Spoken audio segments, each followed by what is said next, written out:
In this episode, we talk about a blast in a chemical factory in Telangana, which caused 38 deaths. We also talk about the government's push to cut delays in decision-making. But we begin today by talking about the stampede that took place during the Rath Yatra in Odisha last week. Hi, I am Niharika Nanda, and you are listening to Three Things, the Indian Express news show.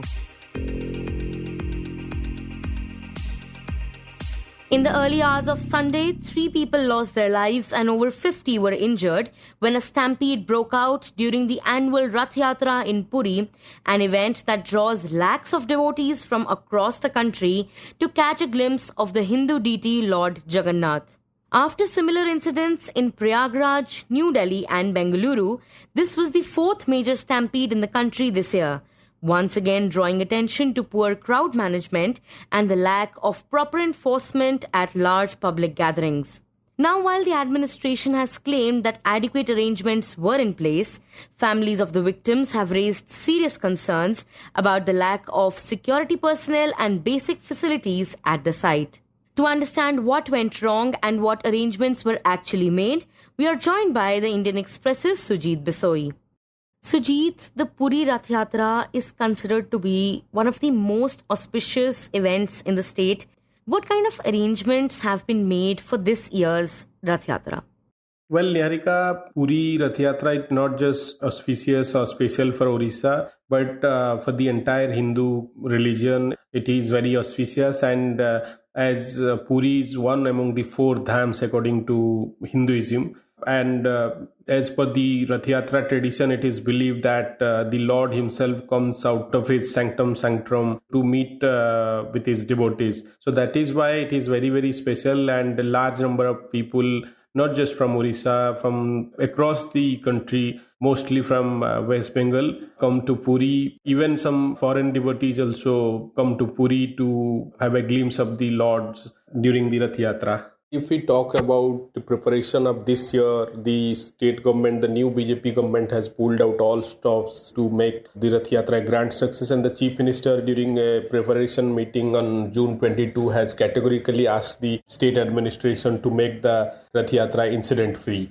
In terms of deployment, keeping in mind the large crowd, massive crowd of around 30 lakh during the 9-day event, the state government has this time deployed around 200 platoons of police force that comprise more than 10,000 police personnel in Puri, and more than 100 state PCS officers, civil servants were deployed in Puri to oversee the minutes of the preparation. And if we talk about other departments, like the health department made all arrangements for any kind of health exigency, and the H&UD department, the housing and urban development department worked in tandem with the Puri municipality in terms of sanitation. So these are the special arrangements made this year.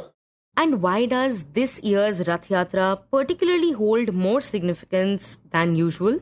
Well, there are 2 aspects to answer your query. Just because this year it is not special in terms of any religious significance, but in terms of preparations, you see the new BJP government in Orissa that hardly got a month last year to prepare for the Rath Yatra. But since they just completed 1 year in government and they have to prepare for the Rath Yatra, the massive religious congregation event. So this year they made elaborate arrangement. This is one part, and why it is important for successive governments also, if we can say, because successful or smooth organization of Rath Yatra is a kind of public validation for any government in Orissa. This is one reason. And the other reason, we can say, after Mamata Banerjee government this year in April, the West Bengal government inaugurated, they built a replica of the 12th century Jagannath temple in Puri. So they developed a similar replica in Digha of West Bengal, and you'd be aware about the controversy during the inauguration of that temple. And the West Bengal government also kind of engaged in a kind of competition. Though Puri is a very sacred and cannot be matched in any way, Digha cannot match to the Rath Yatra of Puri. But she indulged in a kind of competition. That is why also this year's Rath Yatra was quite significant. Right, and Sujit, you mentioned that the CM had said that efforts were being made to make sure that the yatra is incident free. Yet we stand at a point where a stampede has happened during the event. Can you talk about what happened on early Sunday morning? Well, Niharika, on Sunday at around 4 a.m., a stampede took place that claimed 3 lives. So this is kind of a very rare incident when stampede occurred outside the Gundicha temple, because Rath Yatra that attracts huge crowd, around 1.5 million crowd to the ground road Puri. So at around 4 a.m. This year the stampede occurred. Around 50 people sustained injuries and 3 died. The state government though has ordered an inquiry which is being conducted by the development commissioner, senior IAS officer of the state government. But according to the eyewitnesses, the stampede occurred because of the large crowd, and there was no system at all. No police persons were present at that time, and 2 vehicles carrying some ritual materials entered to the crowded area. That, according to the eyewitnesses, triggered the stampede on Sunday early morning. Right, and you mentioned that 3 people died and over 50 got injured. You had the opportunity of talking to some of the victims. What did they have to say? We spoke to 2 people who lost their wives in the stampede on that unfortunate incident. So according to them, there were no people, because Gundicha temple is a very, where the chariots were parked at that time and the deities were on the chariots. They didn't go to the temple at that time. The flow was continuing overnight, but that day the darshan was stopped at around 12 o'clock in the night on Saturday. So the people who couldn't have darshan, they continued till early morning to have darshan. So when the darshan started at around 4 a.m., that place is basically outside the Sardavali area, which is called where the chariots were parked. So that has a capacity to handle around 5 to 10,000 people. But according to eyewitnesses, more than 25,000 people gathered at that time. And this situation could have handled had there been adequate police personnel, which was not there actually. Even what people said, that the relatives of the devotees and the local shopkeepers, they were the fast responders to pull people from the stampede situation, and there were no volunteer to give even water to those got injured, and there were no system to reach ambulances to take the injured people to the hospitals, as the relatives of the devotees only took them to the hospital on their soldier and another way actually. And Sujit, after the stampede, what has been the state government's response, and what kind of changes or arrangements have been made to improve the situation? Even Chief Minister Mohan Charan Majhi also reviewed the situation day before yesterday. CM Mohan Majhi reviewed the situation on Tuesday. He had gone to Puri to supervise the preparedness for the Bahuda Yatra, and there are other crucial rituals like Sunabesa, which is the golden attire of deities, and the Niladri Vijay, the day when the deities will be taken to the Sanctum Sanctorum again. So, which all these rituals also draw massive crowd to Puri. That is why the CM realized the situation. Even he said that large crowd came to Puri on the day of stampede. So that is why they put in place that Odisha CM said that they are taking all precautions to handle large crowd so that such incident do not occur in future. After this incident, because the government received massive flack because of lack of system that triggered the stampede. So after that, series of meetings were done. The state government had made massive administrative shake-up, because what we know so far is those who were made in charge of handling the crowd in Rath Yatra were not that experienced, because there were senior police officers, senior IPS officer who had years of experience. They were not assigned the duty, and after the stampede the government appointed them actually. A senior IS officer who in the past had served as the district collector of Puri was made to oversee the overall supervision, while a senior IPS officer is a DG rank officer who had in the past had handled several Rath Yatra. He was made to oversee the general preparedness in terms of crowd management and proper barricade system, because the deities will be in Gundicha temple till July 5th, till Bahuda Yatra, which is the return festival when the deities will be returned to the 12th century Jagannath temple. So now proper barricading system has been put outside the Gundicha temple so that people can have smooth darshan of the deities. Right. And we understand that the BJP has been facing a lot of backlash. So, can you talk about the political reactions that this incident has received? Well, Niharika, as I said in the beginning of the conversation, that smooth or successful managed handling of Rath Yatra is seen in Orissa is seen as a public validation for any government. And BJP has assumed power just a year back. Last year, there were hardly any time for them to prepare. But this year, they made all arrangement. But incident like this stampede and crowd mismanagement on the day of Rath Yatra, that led to around 200 devotees fall ill, and that led to the delay in pulling the chariot of Nandigos, in which Lord Jagannath goes to Gundicha temple. So obviously the opposition parties, the Biju Janata Dal and the Congress, stepped up to attack the state government and question their seriousness towards handling the Rath Yatra smoothly. Even Congress leader Rahul Gandhi has also urged after the incident, he urged the local government to be very careful while handling the large crowd. And lastly, Sujit, has any action been taken and have any people been held responsible for this incident?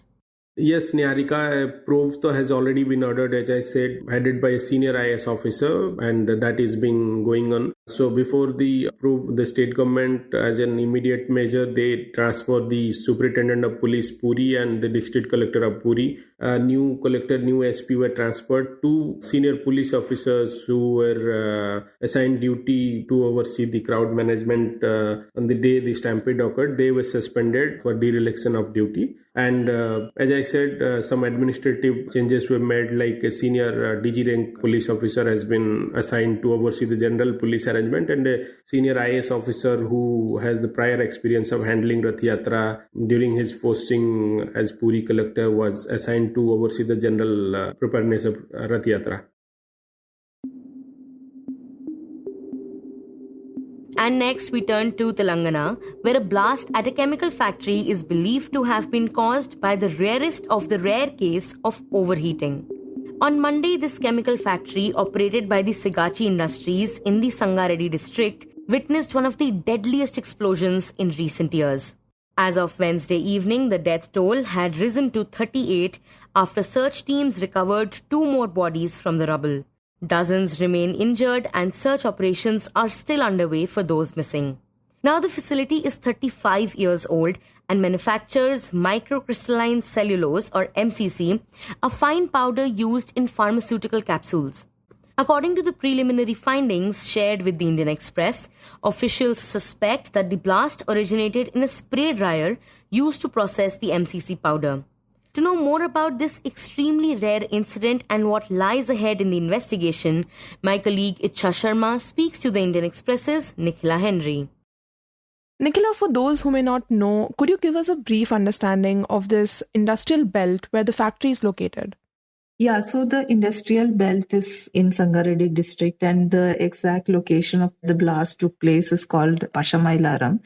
It's an industrial belt, where there are factories of different kinds, especially the pharmaceutical factories which are there around the area. But the explosion basically took place in one particular building, which housed a factory called Sigachi Industries, or Sigachi Chemicals, which produces microcrystalline cellulose from wood pulp. And speaking about this explosion, which is being deemed as one of the worst industrial disasters in Telangana's recent history, talk about what all do we know about it so far? Yeah, so what we know so far is that the scale of the explosion was quite high. From what we know from the experts who have spoken to us, the explosion happened at a very high temperature, and it's basically the spray dryer which kind of makes microcrystalline cellulose powdery, right? So that's what exploded, is what the experts are saying. But the company Sigachi Industries yesterday issued a statement saying that it is not a reactor blast which has happened, and it could be fine dust explosion. Fine dust basically means, microcrystalline cellulose dust exploded. And what could have been the cause of it, the company was not ready to answer. But what has made this disaster one of the worst in the recent history is that People from two different shifts were present at the site of the accident when the explosion took place. So there were people who had finished their night shift, and there were people who were on general shift who were all present at the site of the accident. So there were around 143 people who were in and around the building when the explosion took place. And that is why the death toll is at 38 right now, and the number of people who are injured are at 35, and the number of persons missing are around 10.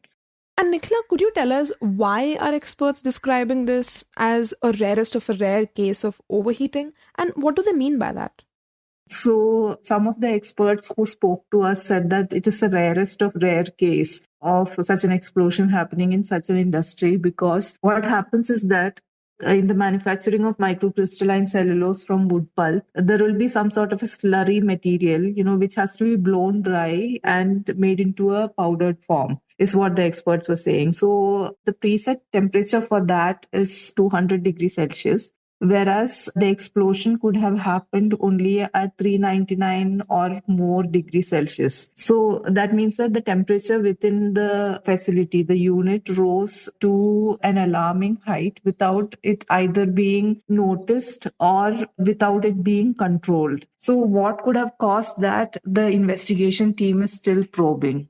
Right. And as you mentioned earlier that, at least 143 people were on site at the time, and families are still waiting as, DNA tests are underway. So could you talk about, how far along the process is and what the families have had to say? Yeah, so the issue here is that officially the number of people who are missing are 10. But the problem is that among the charred bodies, which were discovered from the site, around 20 people are yet to be identified. And it is only through a DNA match that an identification can be done. So officials have been collecting blood samples, at least from 25 people. They have collected blood samples of close relatives, whomever they could find. And the scene at the spot is basically that the families are really worried about whether their loved ones are dead or alive. So they are making rounds of the hospitals, the morgue, and trying to find out if their loved ones are alive, right? So that's the process which is happening. The DNA sampling is underway, and that is being done at the Forensic Science Laboratory in Hyderabad. So perhaps in a couple of days, we'll be able to get to know the identity of the people who have died in the accident. And lastly, Nikhila, we know an expert committee is now probing the technical cause. So what can be expected next in the investigation? So the next is finding the cause of the accident. So there are two committees. One is headed by the state government officials and another which is by IICT, Indian Institute of Chemical Technology. So both these teams will be looking at how the explosion, which is at least according to some experts, is a rarest case, right? So they are trying to find out how exactly the explosion took place, whether it is because of overheating, whether it is because of fine dust explosion. So all this has to be determined to find out who is responsible, or the case which is registered is that of culpable homicide not amounting to murder. So that means that the police will also depend on the investigations of these expert committees to figure out whether there has been any sort of negligence from the management side or whether there has been any sabotage. So top ranking police officials have told us that there is very little chance of sabotage. It could be a case of negligence, but that is to be determined by the committees which are probing the incident.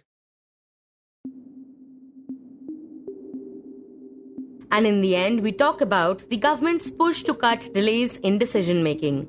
The Cabinet Secretariat has for the first time sent letters directly to the offices of central ministers, where files have been pending for more than 2 months, asking them to clear the backlog at the earliest. The Indian Express's Harikishan Sharma reported that the letters were sent in the second half of June and mentioned the number of pending files. Until now, the pendency of files used to be reviewed at the level of Joint Secretary, Additional Secretary and Secretary, not by the offices of ministers. The Cabinet Secretariat is learned to have been monitoring pendency at each level using the government's e-office digital workplace, which has around 7,000 to 8,000 e-files in circulation daily, of which about 2,000 go to the offices of ministers. A majority of these files pertain to interministerial subjects such as national policies and schemes. Harikishan reports that earlier the proactive governance and timely implementation, also called Pragati, was launched to monitor implementation of infrastructure projects. It has been described as a 3-tier system that includes officials at the Prime Minister's office, central government secretaries and chief secretaries of state. Sources told Harikishan that the Prime Minister chairs a monthly meeting of Pragati where he interacts with central secretaries and chief secretaries through video conferencing. This platform has helped accelerate over 340 critical projects since its inception in March 2015. In October 2021, the government launched the PM Gati Shakti platform to facilitate planning and decision-making on infrastructure projects. Another platform, e-Samiksha, is also being used as a real-time monitoring system for follow-ups on announcements and decisions pertaining to central ministries. You were listening to 3 Things by the Indian Express. Today's episode was edited and mixed by Suresh Pawar and produced by Ichha Sharma and me, Niharika Nanda. If you like the show, then do subscribe to us wherever you get your podcasts. You can also recommend the show to someone you think will like it. Share it with a friend or someone in your family. It's the best way for people to get to know about us. You can also tweet us at Express Podcast and write to us at podcasts@indianexpress.com.